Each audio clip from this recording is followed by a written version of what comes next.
Everybody get up, it's time to slam now. Come on and slam, and welcome to the jam. Come on and slam, if you wanna jam.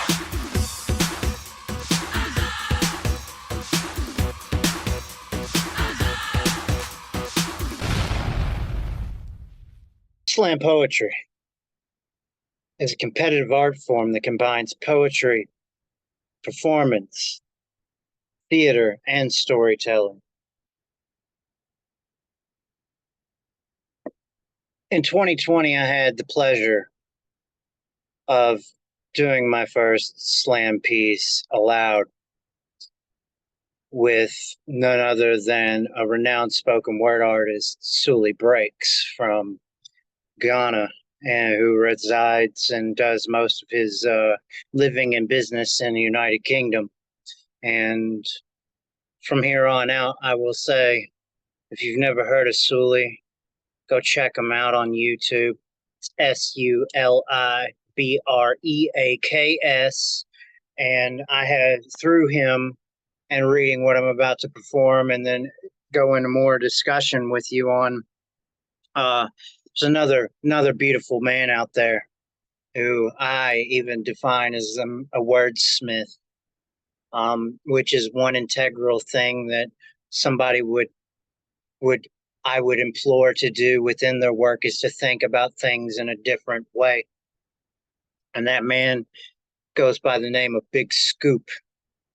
All right, so this piece that I written and performed was called "The Spoken Word of the Passenger."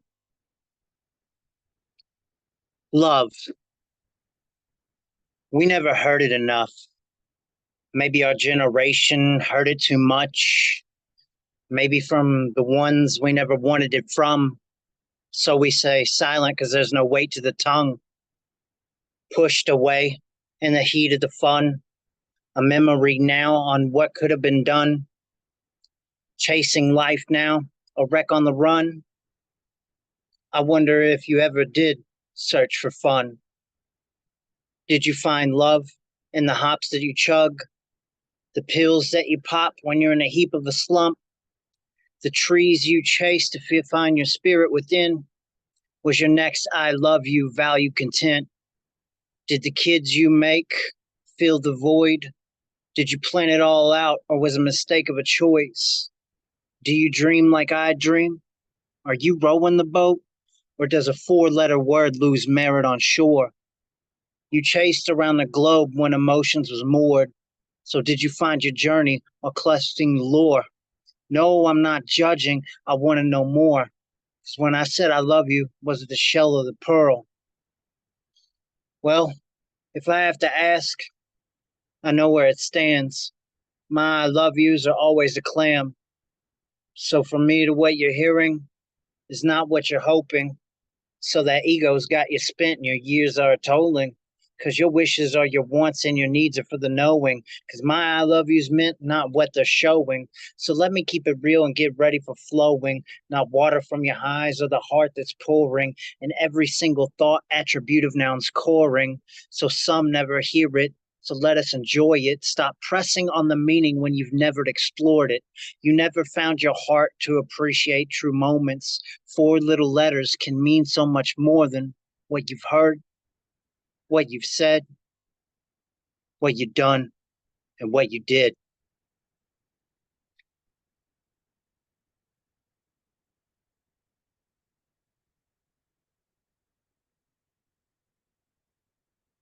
If watch clocks could count the times of short fuses with long tempers, its gears of aggression would stick in place without the wisdom of its restoration. If time moved its seconds, would it second guess its death when it knows it's turning?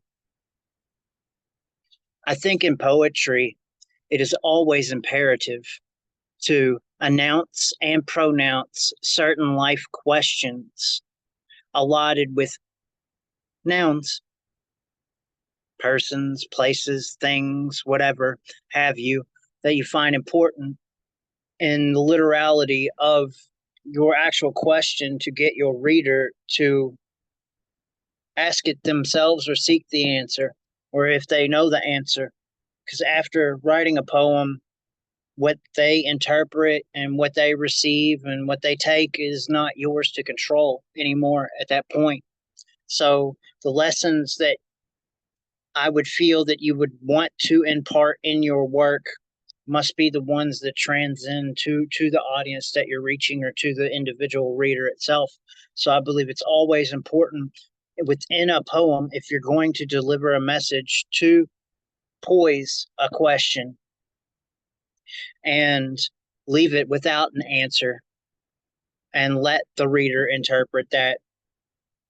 And if something inside of you still cannot be okay with that, then I would say, then give the answer, but more towards the end of your poem as you're taking the journey in what you're discussing when you're storytelling.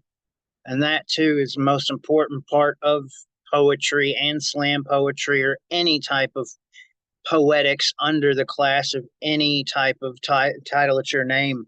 And that is the story itself. What do you want to say? What do you want to do? I know some of us out there always write just to write, and we have no real fucking aim at what we're doing. It's just auto at some point after certain years. It's breakfast. It's a fucking Tuesday. You just write to write, which is okay. But when you get tired of that, you have to sit down and take a personal stance or at least an observation within your life. And I mean, like, away from everybody, sitting at your desk, whatever, and ask yourself, what do I want to say? What do I want this piece that I'm about to write to do? And if you still can't answer that, my only advice would to be, what is the emotion or mood that you want it to encompass? Is it happy? Is it sad? Is it longing? Is it indecisiveness since you don't know what the fuck you're doing? You know, I would think that if you're going to try to thematically do your work, even with slam poetry and the exaltation of your words, it would be the best the best form to elicit a response would to be to write your poetry around a mood, convey a mood. So for me, my original poetry, for those that do know me, is essentially a Robert Frost type, or your Edgar Allan Poe, of course, gets brought up whenever talking about my work. Now, really, what I'm doing in some of my work is painting you a picture. I'm not telling you who I really am or what I'm really thinking. I mean, I could be in other pieces, but for the most types of poetry, when I find myself in doubt, I end up painting scenes almost aphrastically, where I'm trying to describe to you a setting, a set and setting, and start paving the way from those integral steps of trying to paint a forest, paint a field.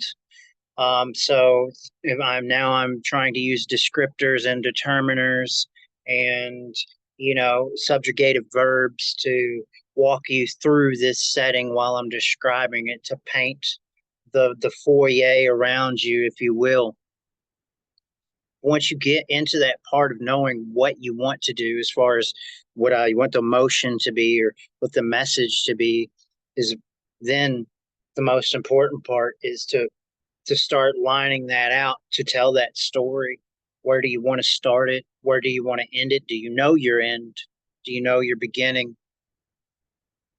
And when you do this, and even, well, I just saw free writing it pop up as in the discussion. I didn't get to catch all of that, but perfect thing too, even if you free write. And if you're like, just don't think, just fucking do, that's fine too. But if you're going to free write, at least once you stop free writing or doing free verse, go back to that after you're done and almost like found poetry, pick the lines that stick that you are interested in and then put them on another page and then write from those or inject those of what you found nice within that particular piece at that point into the new one. And this could be a draft. It doesn't have to be like your full finalized fucking thing.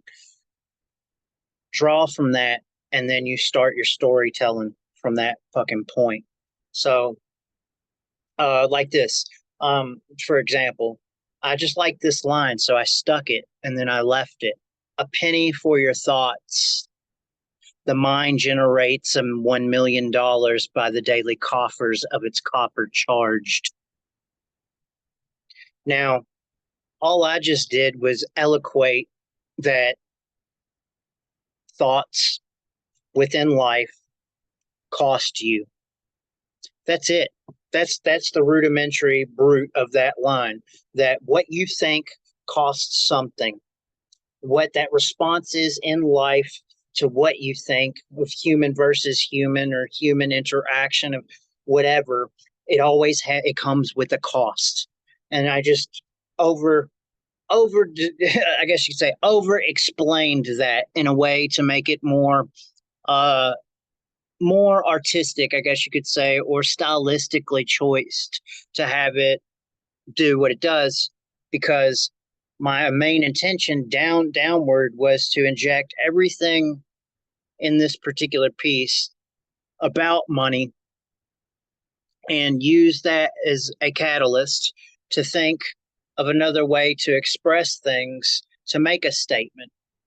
And it was all hindered on how I thought on one night, just as we all think, that I personally found it awkward that money sends people to the cemetery and that people die for this tangible and intangible object for absolutely nothing because you can't take it with you to the grave. And many hearses always run through. So I wanted to paint that fucking picture of those hearses rolling through, but use it in the form of, oh, wait, realize that, well, hearses are Lincolns. And what is everybody dying over? That fucking $5 bill. I've known people to get stabbed for less and shot. I've even heard stories across America that people have died for fucking less, and it all been revolved around money. So this piece Clocks that I've been working on had been one of these spoken word and slam things where it was like, going back again, I'll just read it just to give you an idea, and then keep talking to you about writing as a whole, and then ask if you guys have any questions after this. But if watch clocks could count the times of short fuses with long tempers, its gears of aggression would stick in place without the wisdom of its restoration. If time moved its seconds, would it second guess its death when it knows it's turning? A penny for your thoughts. This mind generates $1 million by the daily coffers of its copper charged. El Dorado seized bullion, crushing Colossus with Rhodes. Britannia seduces Maharaja wallets while provincial increase is levied, with the ascension of dreams escrowed with a kiss for the crown. To make a statement, we must first invest in a national bank, as Franklin carries more weight, saving private thoughts in the form of bonds. cart cataloging coins while Jackson sends shooters to the bank. And it'll take a few Clevelands to get the Lincolns rolling toward laying those investments in state, while another Hamilton calls for that old Washington dig. These pounds of flesh made franc, turning Deutsch dollars into ruples, rolling rupees into bullets to be charged by the gun, hoping to turn yang to yin. Gaining entrance to heaven comes with a surcharge as more interest is put on you. No monthly Midas touch can forgive a debt that goes into foreclosure by an opinion while each sentence distributes the cost. If it's a penny for your thoughts, be integral of their worth. Only Lincolns get sent to the cemetery to feed what old George planted first. If opinions are an asset, Abraham will take them quick. Because if you ever laid a hand on a god, wisdom with haste is sure to spend it. Do you got 'em? So,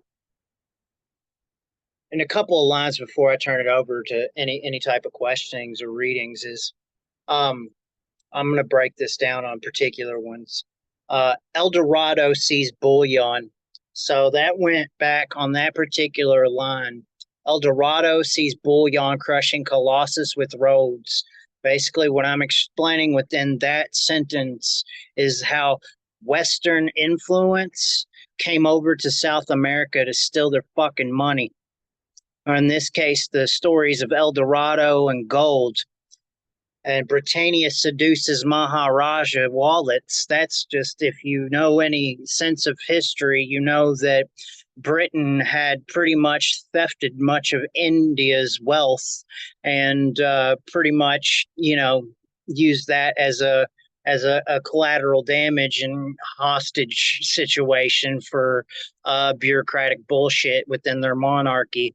And while provincial increase is levied, which is basically just another adult word of saying taxing that ass, with the ascension of dreams escrowed with a kiss for the crown, which means any type of fundamental dream that's based on economy, you would have to suck up to your leaders before you would get dispersed that, even the pebbles. And the witticism of this next one was just thinking about Hamilton and how he did the First National Bank through Thomas Jefferson and George Washington in the United States, and thinking about how people in this day and age have no weight for credence or respect to what a person's thought or opinion is at this point in time. So that's why I said to make a statement, you must first invest in a national bank, as Franklin carries more weight saving private thoughts in the form of bonds. Because if you ain't got anything to offer, no one really gives a shit about what the fuck you think. And that's what I was trying to point out there with that. And then cart cataloging coins while Jackson sends shooters to the bank. Same thing, trying to kill for $20. I'm trying to get that till, robbery, larceny. It can even call back to deeper meanings of the Trail of Tears, where Jackson sat here in Kentucky, where I'm at, on a fucking couch for 2 weeks for a vacation while the fucking Trail of Tears started. So there's like 10,000 Native Americans dying, and he's sitting in fucking Stephen Foster's My Old Kentucky Home on some sort of, aristocratic fucking Richie ass couch, and that pisses me off. When you think about it in history, it fucking irks me. And so it'll take a few Clevelands to get the Lincolns rolling.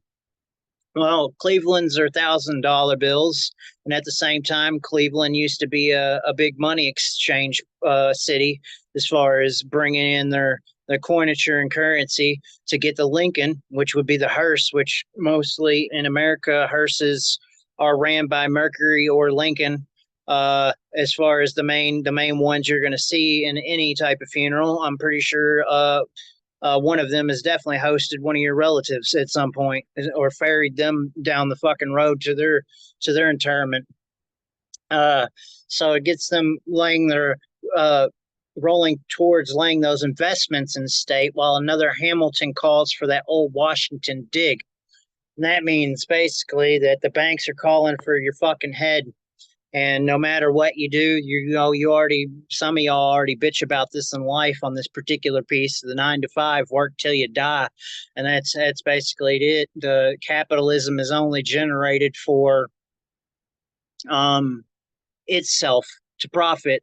It needs us, but really capitalism idealistically only governs itself once you get the ball rolling. It's a machine, and you will always be suffering at some point if you are not what do you want to call that, economically advanced or have an opportunity. So you will die always fighting to make ends meet, or you will always die paying your fucking rent. You will always die owing someone. You will always die in debt, because the propaganda around doing your best and all that's a fucking lie. We all know this. And it still, I know it's funny, people joke when I bring the word up, because we all know it's a fucking joke, but and that all of that ideology still is a fundamental post haste from the 80s, from fucking Reaganomics, man. That trickle down effect bullshit. And it's true. It's very fucking true of the whole, like, that doesn't work that way. It never will. The rich will stay rich, and you will give your money back to them. You do not profit. Everything else is hard work. I mean, I can understand that. So I wrote about that. And that's where it was called, like, these pounds of flesh made frank, where religion's fucking based on holistically from St. Peter's bitch ass, is the fucking cash, man, and the coin. That little pussy ass bitch took and let Christ be killed, right? And then he said, you know what? We're going to fucking do exactly what fucking Joshua said not to do 2,000 years ago. We're going to make a congregation. And then we're going to start creating this thing with the Masons called the checks and balances, which you know is the fucking bank. And it's all about your giving and sacrifice to be with this bigger, this entity when you die. Salvation, eternal fucking salvation that nobody owns, but you can have it if you pay. So these pounds of flesh made frank, turning Deutsch dollars into ruples, rolling rupees into India, rolling over on Russia into bullets to be charged by their firing squad. Gaining entrance to heaven comes with a surcharge, blatantly, as more interest is put on you. Of course we want you to die so we can get your fucking money. No monthly Midas touch, which means nothing that you can do to turn anything into gold can forgive your debts that go into foreclosure by your bullshit opinions when you get fucking checked on some bullshit. Well, because each thing that you say in this life distributes the cost. So when you act like an asshole or whatever, and then somebody busts you in the fucking mouth and you're like, why'd you do that? That's the fucking cost. What you initiate. So that's why I'm saying be integral of your worth in this piece. And that's where that fucking slam piece ended up being as it rolled into the process. And I wanted to take money and use those as other lateral euphemisms for other things, and to be also like secret cruxes. I actually forgot the term word right now, but to use them more into a thinking charter, into charging a forward thought when listening to what is being absorbed when you're hearing the piece. So, and with that, I think when writing, the most important way, the most basic form, before I turn it over to you guys, with you any questions or whatever in discussions that we can continue to talk about, is think about a different way of saying something like um making, even in poetry, people forget how to sandbox. Like play as a fucking kid again with your words. Make the sun swim. Make make the dirt fly. Make make the fucking ground talk. When you say, like a friend did something that said, it echoed like a mausoleum. No, bitch, make that fucking mausoleum echo. It doesn't need to be alike. It doesn't have to have a fucking simile. Fuck similes in poetry. We're beyond that point. We're goddamn adults, okay? If we need to keep continually bringing our fucking emotions into a like or as, then we're already felon. Like, we really fucking are. You know, make it do things. Don't be afraid to fucking create, make imaginary things happen. If somebody goes, that's not right, tell them to go fuck themselves. Like, tell them to eat the biggest dick on the fucking plate and then tell them to go die. Like, your work, be a fucking kid again in your work and imagine, and fucking play around, because the more you start doing this, even if it doesn't make sense to a certain degree, you're going to be able to start formulating sentences, because now you're starting to turn your brain ideology, or at least your attention span, towards a new way of thinking than the usual way that you go about writing. So if you're able to, form sentences that are now what you would say new to what you norm or what are new to what you've normally done, with more time and more practice through that way, you're going to be able to actually create something where you sit down strategically and go, okay, this is what I want to say. I want this piece to be about love, and I want to morph it and use urbanology and old ancient fucking archaic type text. And from examples of me, it's like I'm using traditionalist rules, and then at the point when I understand them, I fucking break them. I break them, and I do my own thing. And that's how you know me now, because I've already studied everything that there is to study, and I'm not done learning personally. So, like, I will always continue to learn, but to where my poetry is that, and how it stands out when you typically listen to the shit that I spit, it's because I took all things and actually applied it. And then at one point I said, I'm going to do my own fucking thing. But I already had that knowledge there to be able to do that and still set that up. So I think, honestly, with the importance of today too, is that once you start to write your next piece, like witchcraft, start it with fucking intention, even when you have self-doubt, and just get that outline going. And then, like I said, if you want to found poem, another one, if you're indecisive, take some lines that you thought were slamming through the last few weeks of work, and then cluster them fucks together somewhere else, like in a notepad or on your computer, wherever the fuck you write, and then start a new draft and write with that. And eventually you're going to realize that you're going to start collecting lines, and you might get a new piece out of it, or you're just going to end up with a fucking book of lines. So then when you get stuck and you go, I don't know what to fucking put here at this certain point in the poem that you're putting now, you can open that bitch up and be like, aha, I got something from last summer that'll actually fucking stick into this. These shells I broke into your crown. I watched the bones eat their sleep so my ghost doesn't chase the wallowing. In my heartfelt eyes, I see them breathing what my sounds might see. Something that could be the fucking line in a book, and it'd be like, it works for this particular verse, you know? And once you fucking start doing that, you'll start locking it in. This is called Defrosting Dendritic Detritus. Adults kept telling us as kids not to talk to strangers, like that's somehow all it takes to stay safe. We learned together that this was not the case.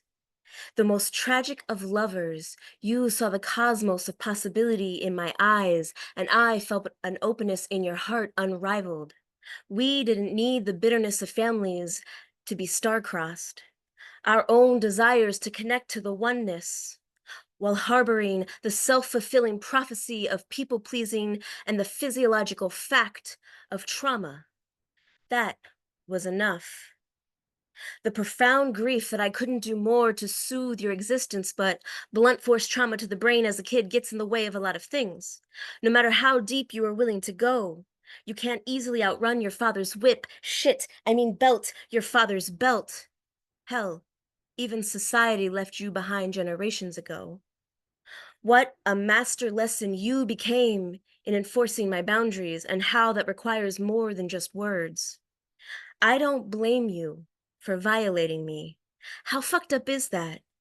But how can I blame you when no one ever acted like you had any boundaries of your own?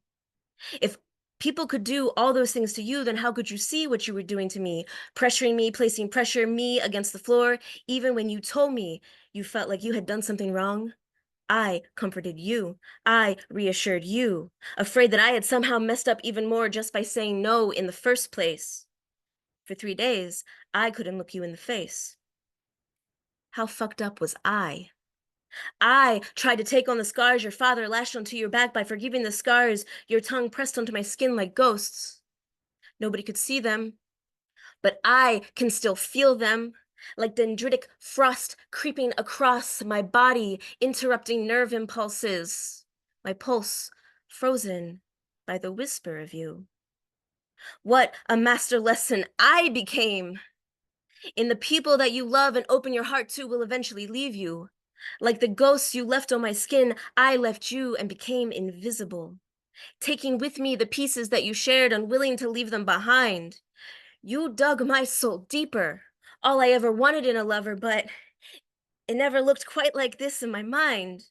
And I wonder, do I still haunt your thoughts like you do mine?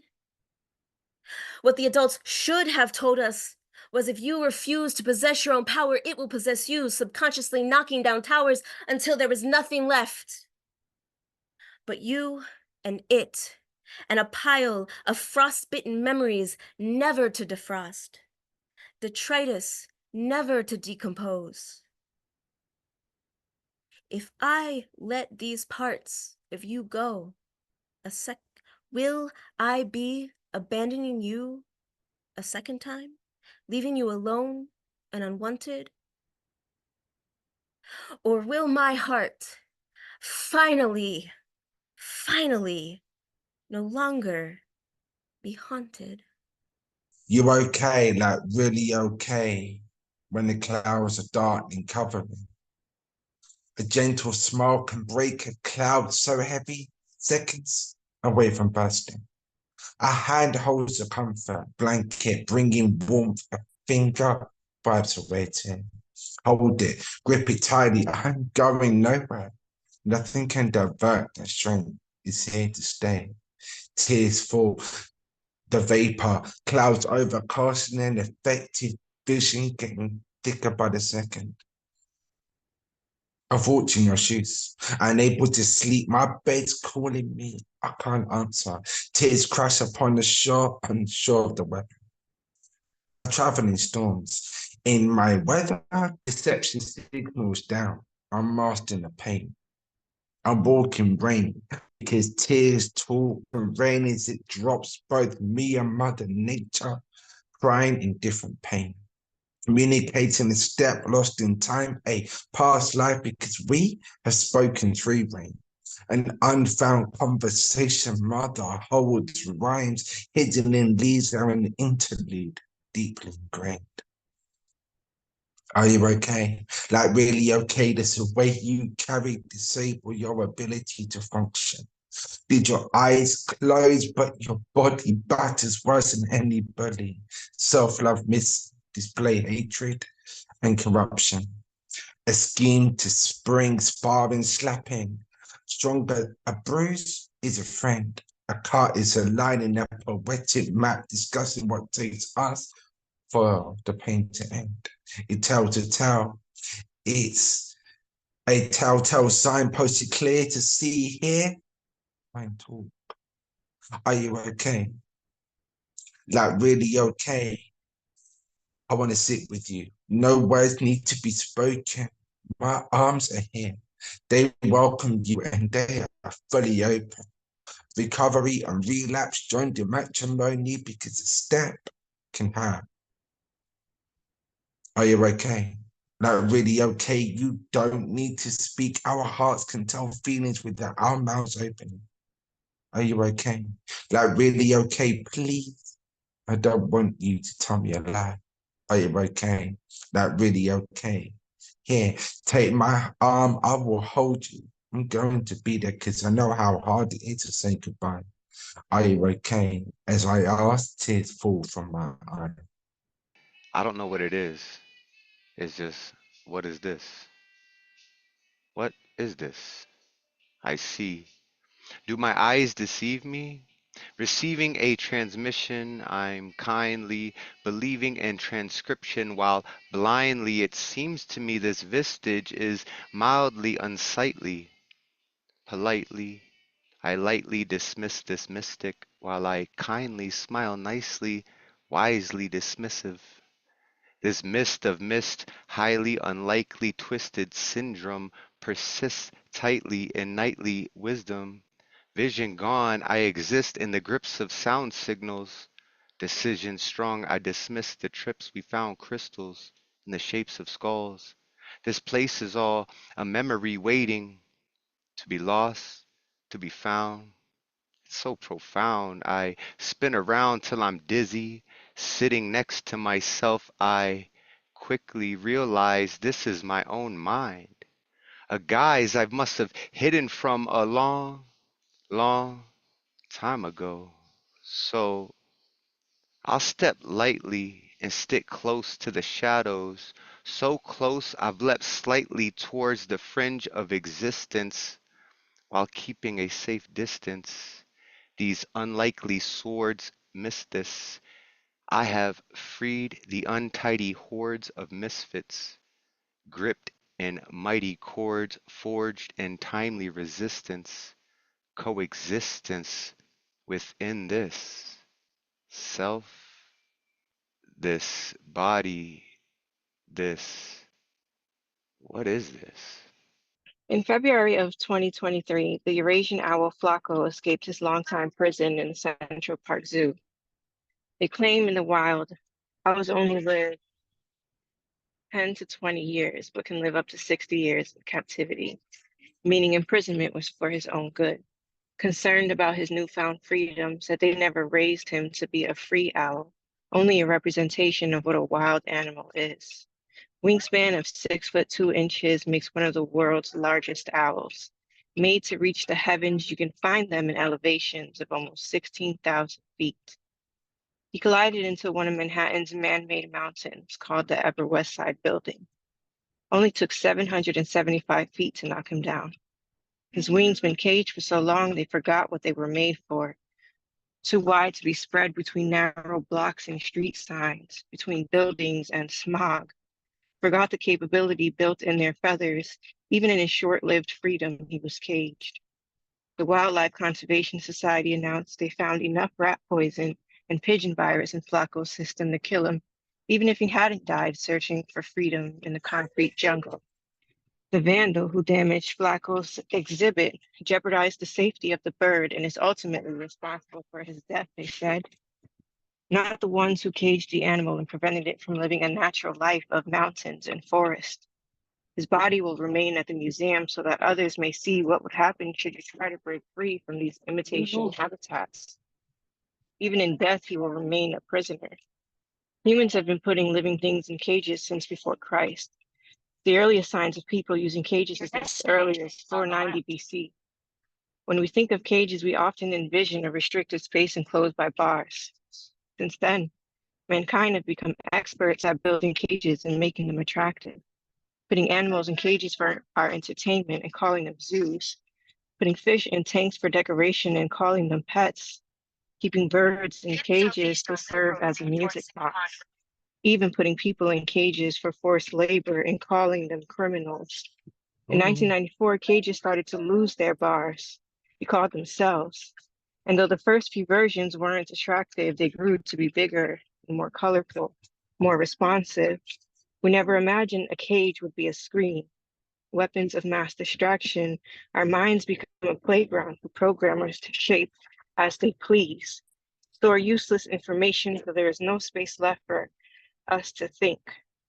We don't think we should have freedom of exploration of the waves in our brain, keep our thoughts locked up in an intangible prison.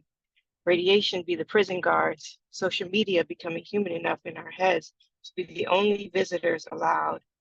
The cells in our hands become more important than the cells in existence. The more we voluntarily give up attention, the less we will have to rage against the machine. Becoming numb to control, apps become apprehenders of our imagination anytime it decides to sneak out for a quick daydream. To remember the freedom of creating an original thought before censorship became a dictator. Fingers no longer made to touch lovers, necks permanently crooked down. Escaping doesn't even make it to a thought. This is what a modern day prison has become. It will kill you in more than one way, including your need for freedom, the murderer. Say you live longer in captivity.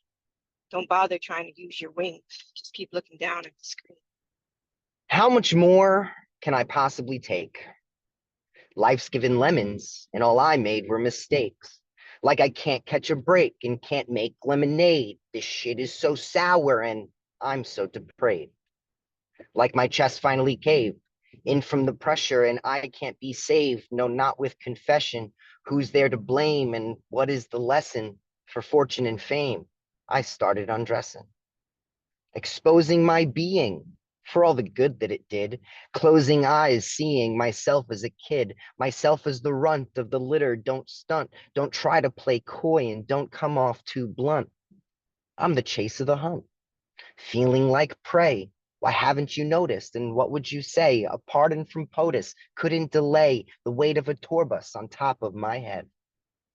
It's like I've been bled, emptied of blood, pale and unfed, stuck in the mud, been left on red, chewing the cud. It's like I said, it comes in a flood. It comes in a storm, it comes in a wave, it comes in a hurricane and it can't be stayed. It comes and won't stop. This game has been played out from the top, yet I can't get away. They say take it one day at a time. And you will get through, yes, you will be fine. But I've lost my faith in the coming of sun. The night's been so long and it's barely begun. My friends think I'm strong, think I'm so much fun, but damn, are they wrong, like a shot from the gun. Straight to the dome. Let's put these lights out, because I can't pay the bills. Someone please end this bout. Please end this beating, this constant defeating. The deck it is stacked against me, conceding that I've lost the game. So I'm not believing that I'll be the same after all this bleeding. Heeding advice hasn't helped me one bit, because they've raised the price of the sugar, so shit. These lemons ain't changing, they won't become it, and heaven's not claiming me, so I will sit in the fire and brimstone, sulfur and ash. The higher I go, the longer it lasts. So I'll just stay low, try avoiding the blast that comes from below and out from the past. This one is called Metanoia. Anything is better than a life standing still, you said, while spinning out. I really doubt you remembered your pills, but the words spilling out your mouth didn't leave me tongue-tied. It's just that I always forget the word for how it feels when I feel nothing. Not so apathetic, not so melancholy. Sometimes it's just nothing. Fucking nothing. Nothing at all. You still didn't write or call me. I haven't heard a word since I broke mine. Tried to make it up, no dice, but I still remembered your number. Even the landline. But look, you took my lifeline. Voice keeps breaking up, just static. I fucking bottomed out. And that was a small crime compared to ducking out completely. I mean, what the fuck ever happened to whatever you need, whenever you need me? Because I wasn't eating. Wasn't nothing in the fridge but condiments, or else maybe I get lucky enough to be eating fucking ramen again. How could you do me like this? You choose your friends as family, and then you go and change your mind again? Shit, yeah, I've been better, but I've been so alone. Not to mention the loneliness still when I ain't the only one home. And I was fearing my feels because I was feeling my fears. But you ride the tiger till it tires. You gotta break its fucking spirit before yours does. Survival of the fittest is why I don't own a gun. Plus, I just never fucking fit in. I wasn't one of them. Still, I never really relented. I just gotta keep. I just gotta start keeping watch of who I'm asking for forgiveness, because I've given blood for some who wouldn't spit in my mouth, and I was dying of thirst. All the while wondering, could I ever get better when all I do is make it worse? Just wait. How you were so cold while shooting ice in your veins, like there wasn't no explanation for the pain at first. Somehow the cure became the curse, and don't you remember? I spent that whole night just mapping you out at first, and I would have spent my whole life exploring that town of you if it weren't for the bout, the impending doom, curse you couldn't cure. Is there a doctor in the house? The beauty and the et tu brute. I hope you know what I mean, because I don't even have the words today. Not like you hear a word I say, but they say the best revenge is living well, and I'm gonna get you back someday. And you won't see me in hell, but babe, I know you'll find your own way. And I guess you want to fight about it. Guess we always were fighters, had to tuss it out, we battle. Wanted something worth living for and wound up settling for a death rattle. Towers have crumbled, towers of babble, the miscommunication. How is it that your accent is just live TV? Mine is a mumble. You never know what I mean. And the bees in the trap, trap the bees in the trap, trap the bees, the bees. But God will save the queen, right? Yeah, God will save the queen of hearts. But I'm done pretending to be your suicide king when we both know I've always been a wild card. The Rain and Everything. Friday night, waning moon, air still as a statue. Dino hears rain, impatient fingers tapping against the sliding glass door. Slipping into his slides, crumbs from his grilled cheese sandwich tickle his toes.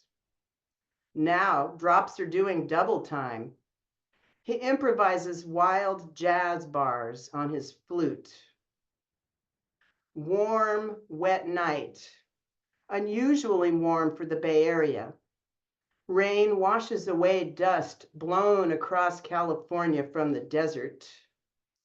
Putting on his camouflage poncho, he strolls down to the Berkeley Marina, big, bald, and scowling, with symbols and runes scarified into his face.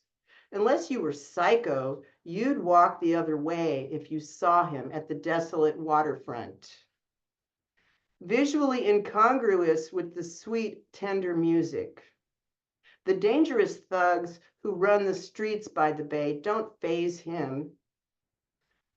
Blossoming plum trees with maroon leaves are summing up their short-lived season. The air is a whiff of freshly bathed maiden. He thinks back to that night in the 70s. Katie McGee, the green-eyed goddess with high cheekbones from the hills. Other side of the tracks, out of his league. Teens with tears and no fears. He stops beneath a liquid amber tree where the aphid droppings have stained the concrete and spits a few bars, inspired by the memory of kissing Katie. Beneath the LED street lamp, the scarification on his face appears as geometric stained glass. His flute tells of lightness and laughter.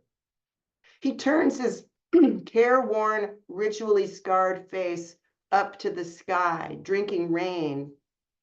He side glances across the avenue that follows the San Francisco Bay from beyond Richmond oil refineries all the way to the port of Oakland, and sees the aftermath of a 100-year-old live oak that fell in the storm last week. Everything falls, eventually. the Untitled Beanie Baby poem in the voice of Gilbert Gottfried. Stampedes of crazed adults trampling children, storming shelves in the fashion of Allied forces, storming Normandy Beach. Grown-ass adults investing their life savings into purchasing the rarest of their kind, only to lose almost all the value of their collection. A New Hampshire couple thought they hatched a dope idea by forging checks to purchase and sell them for a profit to purchase heroin.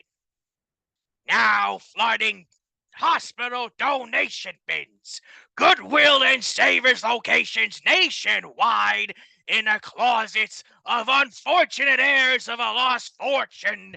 Beanie Babies were the Bitcoin of the 1990s. These little lip sacks of understuffed animals now face a more grim future, being the filling of beanbag chairs, as their owners have developed a fetish of sitting on the carcasses of their friends, mainly as a way to achieve a dopamine rush by exacting revenge on their failed investments of hopes and dreams through imprisonment, utter dominance, and occasional gas torture by way of flatulence. In a moment as bizarre as the moment that birthed it, this kink is known by different names pending on region. Beanie Baby chambering has taken the North American furry communities by storm in a similar fashion that Queenie babying was popularized by the royal family over the past decade. Beanie Baby Kinkaroo has shook Japan's kink world to its core, to the point that cyberpunk cinema is experiencing a renaissance. The ripples of influence even stretch out throughout India as new positions were included in a revised edition of the Kama Sutra named after some of the most popular Beanie Babies, with Squealer the Pig voted #1 in Cosmopolitan India's list of hottest positions to do with your partner this summer. It doesn't matter what you call it. At the end of the day, it is a yum that will be yucked a lot more than toes getting sucked. In an ever so evolving case study that's worth exploring, preferably from a distance. Scourge and faint, death recollect the shadow of hate on the virgin's dead breast. Death hath revile in all ill contents to seek out the souls afoul therein. Shades wilt with clasp, a rose of the tongue, fires like frost when touches its stung. So who are the kings with rusted bent crowns? Delight I surmise from the fool jesting clown. Hung at the row, O caged birds well, christened a kingdom, shat out of hell. Saintly dear saints, dead as a doornail, their honor and prayer erased in dead tales. No healer can heal, no pilgrimage token from valleys to hills, forgotten is Stonehenge. Preach of the rapture, I will exhale the snow, the cold, frigid frost to kill the king of Shalom. You ate the lamb, I laughed at the lion. No altar nor star can shine since the falling. Who bears the mark? Who is the beast? Ones who wrote the words from the spouting deceased. Lay weary minds, sipping nectar divine, ignorance ruled by the old man's spine. So heave, ho, the bounty is sure, the treasures in the taking of what is not yours. The red dragon boils, festering in sleep, with smoke and the scepter defeating your dreams. A line to the sky, the void of all beings. Inri the ruler, his day is long done. The babe in the manger, his blood on your walls. A savior worth saving could not save a soul to claim a heavenly spark in a grand design of the flaw. The devil's in the details, the light bearer so vague.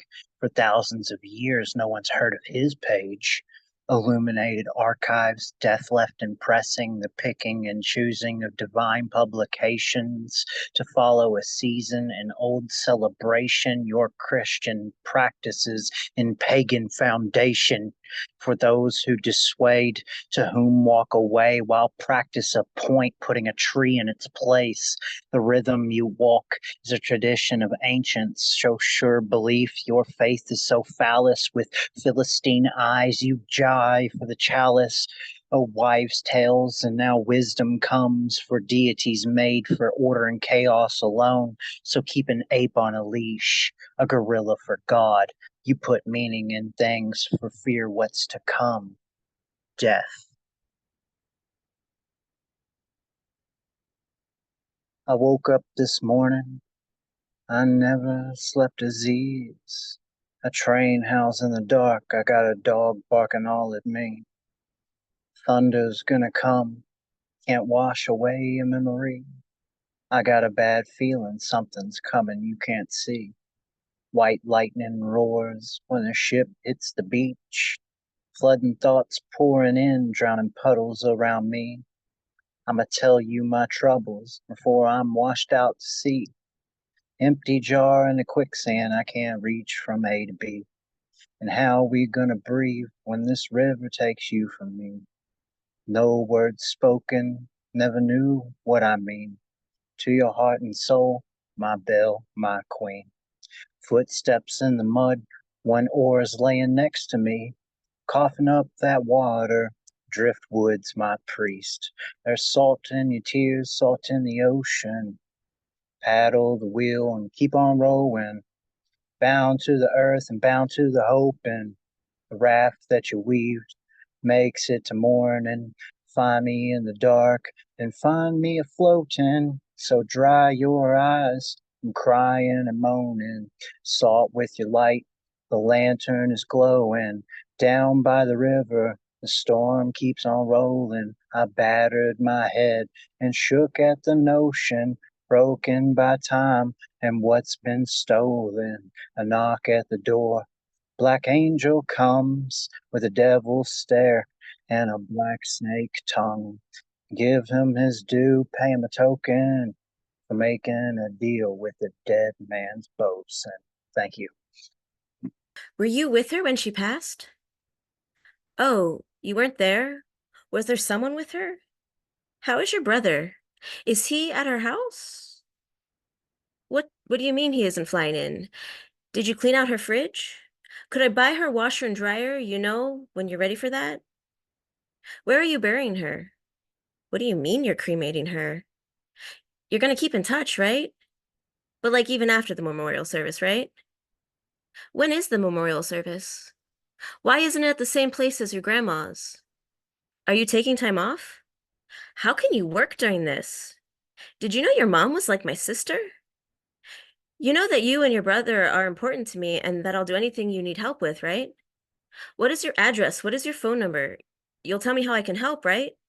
Why haven't you asked for my help yet?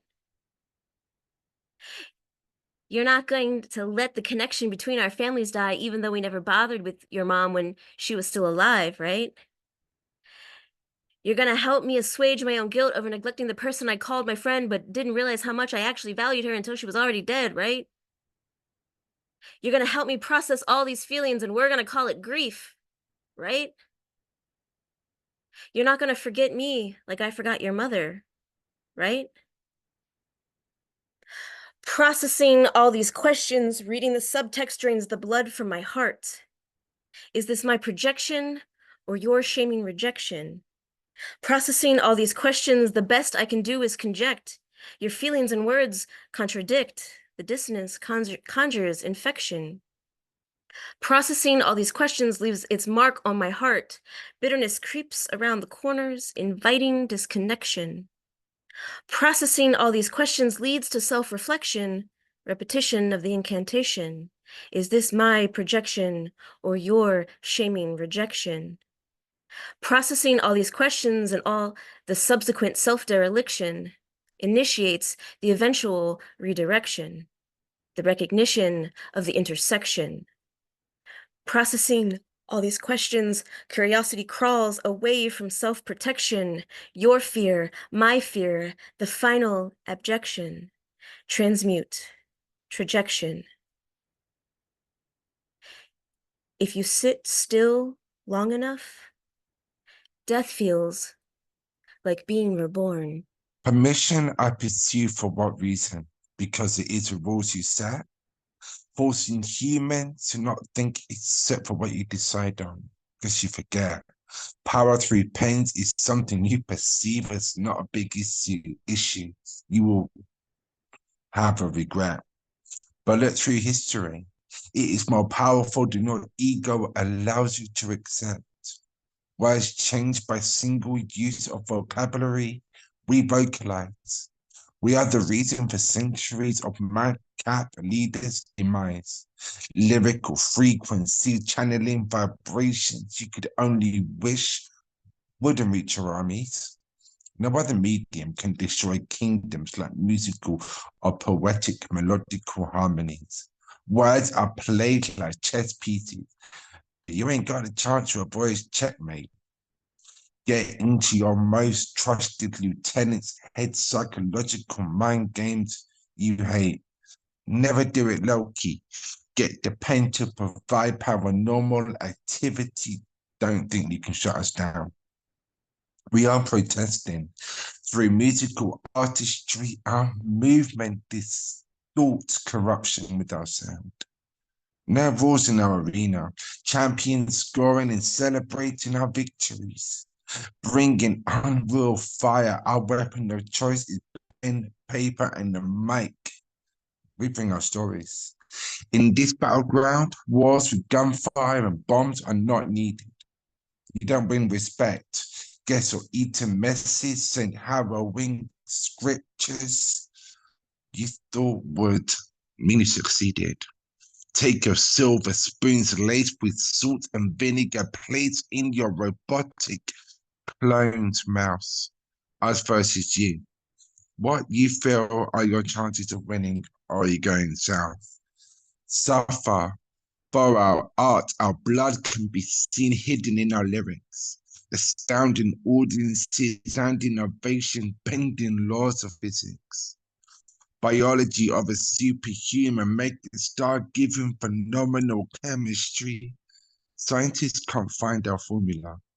Don't mess with lyricists.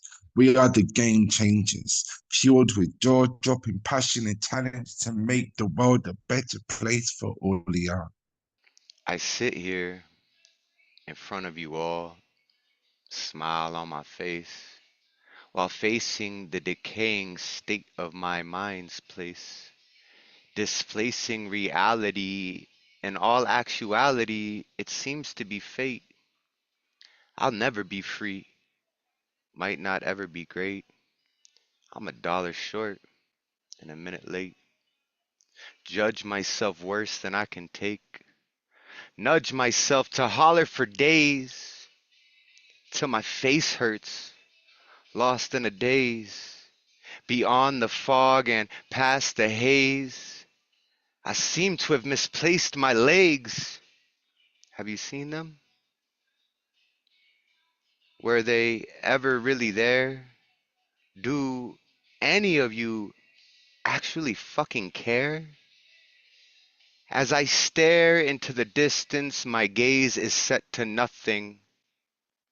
I'm reminded of my hungering persistence to change something. Not sure what, who, or even how. I'm only equal to the bounds I've laced within these sounds, hoping one day I'll figure it all out. Shout so loud I break every window in the house. Make pure love and light rain down on the crowd. Till then, I'll sit and I'll smile. 'Cause why the fuck not? What does one do while waiting on forever? to become forgot. I'm just a soul whose intentions I pray are understood. When I say that the evil that men do ain't nothing in comparison to the men who claim to be good, but sit and watch the doomsday clock tick tock on down as if they can't do nothing, even when they know they should, before it happens in this town. You shrug it off and say that's just war, this lack of peace, and it's happening overseas, so what's it even got to do with me? Like our overseers haven't been helping themselves to your helpings? When they come for you and there's no one else left to speak, you're gonna wish that you yelled out for the helpless. Every purchase that you make makes you complicit when you know they're killing men, women, and children with your tax dollars, and you don't even holler against it. It's not about religion. This is our free will and the choices we make with it. And how many bombs have they dropped? Because those Red 40 hot chips that you bought, it's a catch 22 when we're Salem's Lot. Man's got to eat. This is dog eat dog. They're trying to kill us all. But it's not enough to revolt. We need to evolve. It's the information age, but what isn't withheld is held just over your head like it's a dangling carrot. You treat Google like it's God and God like it's an angry parent, always waiting for the other shoe to drop, like you want the one who's walked miles wearing it, claiming you want the truth, but all you do is cover your ears when you hear it. And we all know this genocide isn't fake fucking news. In fact, that term was coined when some of us started getting too close to the truth. Act like your hands are tied for long enough, and eventually they'll turn that rope into your noose. The sense of impending doom has been getting old. I'm ready to explode, about to blow the lid off. How the pot's been calling the kettle black for too long. It's a one-party system, and none of us are invited. You know why they tell us that we'll die alone if we stand united? It's because we outnumber them all, and they're just trying to keep us frightened. I'm not scared of the dark anymore. It's time for us all to turn our lights on. We can solve every problem with compassion, love, and kindness. Because the revolution won't be televised. And it's not because the cable's too expensive. The next step in our evolution doesn't happen in the third dimension, and they know it. That's why they're pulling all these mind tricks about their true intentions, because need I remind you, the evil that men do only happens because men who claim to be good sit back and watch a genocide happen, saying that there ain't nothing that they can do. But need I remind you that you have a voice too. And when thoughtful, committed people work together, there ain't nothing that we can't do. So free yourself, and we'll free the world. Who's running this human race anyway? Fletcher bargained with the devil, but didn't take the deal. Fletcher pulls cash out of his pockets, sorts his bills, straightens them, and faces them the same way. Then, using cigarette papers to roll marijuana. Oh, shit, that's right, lots of it. Rolling it and smoking it.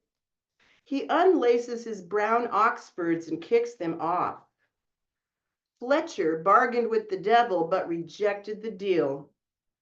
Fumbling through a bunch of dusty records, hearing gruff rumbles, voices down the hall. Peeping through the hole, Bianca sees hints of shapes and colors. Closing her eyes, she selects an old LP from the stack and cues it up on the player. Bianca sleeps on the floor and dreams of a sloping hill clinging to a cloud, with Lenny Bruce leading a procession of children out of the woods. 1,000 violins play. The process slithers along in the margins. The content, an experiment. Both nothing adds up and magic is a teachable subject. Mankind has struggled to answer one simple question: where do we go when we die? A man of science will have you believe that we just become one with the earth, nothing more. And a man of faith will view things from a much different perspective. But what about those like you and I? We're special. For us, there is no death. We live forever in our art. This is sanctuary. This stage, this microphone, this fleeting finite moment in time. Here we will manifest the power we will ever need to thrive in this dark world and make passage towards our own salvation. Today, we stand together as conquerors, as revolutionaries, as beings of 1,000 truths, as survivors who have slumbered in the flames and laughed in the face of fear. We have found our way through the darkness and into the light with nothing but limitless might. We are the color red in this world of black and white. Society has placed labels on us. For it is only human nature to put labels on things you cannot understand. Labels, insults, numbers, ways to objectify the unknown, the unfamiliar, and the unwanted. We have been labeled many things: unconventional, strange, misunderstood, outsider. But understand this though, friends. Labels are nothing more than penniless words if you do not surrender any strength to them. We, for one, will never surrender. Now I urge you to drink in this moment, man. Drink it in like hot coffee and wake up, and look at this lie that you're living in, man. Everything you think you knew about your own lives is based upon lies. All of you wake up every morning, look at yourself in the mirror, and you coat yourself up with on your beautiful faces with makeup because you don't even realize that you are just wearing the mask that society demands you to wear. It is a bottomless pit of lies.